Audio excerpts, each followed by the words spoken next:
Përshëndetje, profesor Minor Aziri, branch gjimnazit Sami Frashëri, Kumanov. Për ju kam përgatitur njësinë të organizuarit e formave jo qelizore. Format e organizimit të materies së gjallë mund të jetë në formë jo qelizore dhe në formë qelizore. Në formë jo qelizore bëjnë pjesë të vetmit viruset, si forma acelulare, për shkak se nuk kanë ndërtim qelizor, nuk kanë membran qelizore, citoplazm dhe organele qelizore. Dhe në formë qelizore, që bëjnë pjesë të gjithë të përfaqësuesit e 5 mbretërive, që kanë membran qelizore, citoplazm dhe organele qelizore. Në grupin e mikroorganizma me organizim jo qelizor janë të vetmit viruset.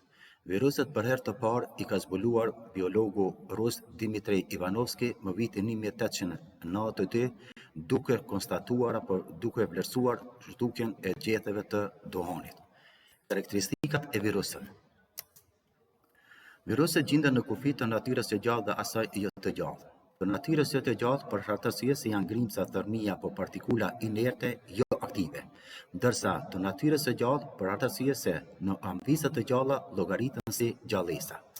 Viruset karakterizohen me ndërtim jo qelizor apo acelulare. Viruset karakterizohen me ndërtim jo qelizor për arsye se nuk kanë membran qelizore, citoplazm dhe organele qelizore.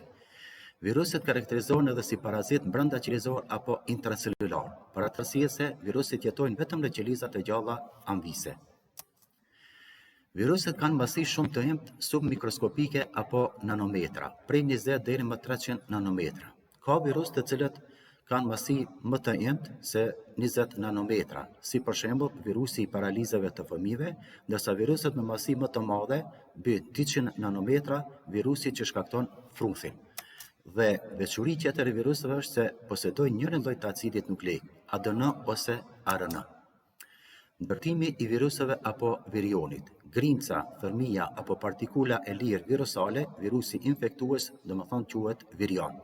Virioni është i përbërë prej materialit trashëgues, që si material trashëgues, si veçuri e viruseve është ADN-ja ose ARN-ja. Mbështjellësi apo mbrojtësi i materialit trashëgues që njihet me emrin kapsida. Mirëpo kapsida mund të ketë edhe ndërtim më të ndërlikuar, më të përbërë prej njësive proteinike të quajtura kapsomere. Kapsida ka formë të rregullt apo të caktuar, si për shembull virusi i mozaikut të duhanit, që ka formë shkopthore apo zgjatore, kapsomeret janë të varrëdhitura në mënyrë spirale. Shumimi i viruseve njihet me emrin cikli litik apo i zbërthimit. Virusi së pari mbështetet për membranën qelizore të qelizës anvise dhe dal nga dal fillon të depërtohet në citoplazmën e qelizës anvise. Lirohet nga kapsida e virusit. Posa që lirohet acidi nukleik apo acidi bërthamor në citoplazmën e qelizës anvise, qeliza anvise, materiali trashëgues i qelizës anvise i nënshtrohet urdhave të materialit trashëgues të virusit. Dhe dal nga dal qeliza anvise fillon të shkatërrohet, ndërsa viruset e ri janë të aftë të infektojnë në qeliza tjera të gjalla. Bakterofagët janë virus që parazitojnë në bakteri, prej fjalës fag që do thotë golltike. Bakterofagu si virus ka një masi prej 20 deri më 200 nanometra. Bakterofagu është i përbërë prej kokës, që ka formë të shëmkëndshit apo poliedrike, brendësia së cilës është i vendosur materialit trashëgues.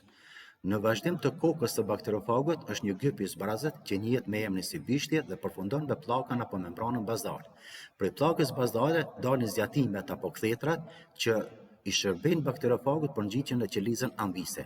Qeliza anvise e bakterofagut është bakteria. Bakterofagët mund të janë të dobishëm në rast se i shkatrojnë apo ja zgjasojnë bakteret patogjene. Viruset shkaktojnë sëmundje si të bimbat ashtu të shtazët dhe të njeri. Afro 75% të sëmundjeve të ndryshme si të bimbat, si të shtazët dhe të njeriu kanë natyrë virusale. Si për shembull, virusi të bimbat është mozaiku i duhanit, të shtazët shapi, të njeriu gripi, teshja, paraliza e fëmijë, erthet e verdha dhe sida. Ju faleminderit, me respekt, profesor Minor Aziri.